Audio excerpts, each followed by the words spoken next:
បាទសួស្តីថ្ងៃនេះខ្ញុំមកបង្ហាញអំពីការប្រើប្រាស់រូបមន្ត sum ហើយនិង sum if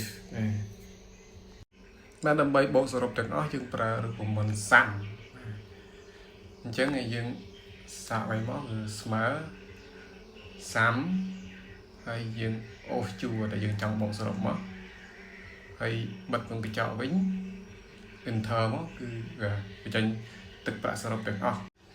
បាទសម្រាប់ sum if យើងបែរមកស្មើ sum if បើកវងកញ្ចក់បាទយើងអូសជួរមុខទំនិញដែលយើងត្រូវកំណត់លក្ខខណ្ឌក្បៀសមួយមកបាទប្រើសញ្ញាថ្មិញកណ្ដុរ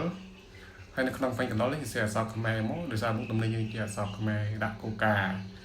តែមកយើងក្បៀសបាទវាមួយទៀតបាទយើងអូសដល់តម្លៃជួរតម្លៃមកហើយយើងបិទវងកញ្ចក់មក enter បាទដូច្នេះគឺវាសរុបតែសម្ភារៈទំនិញមួយមុខគឺកូកាគឺស្មើនឹង$40ក្នុងតារាងសូមអរគុណ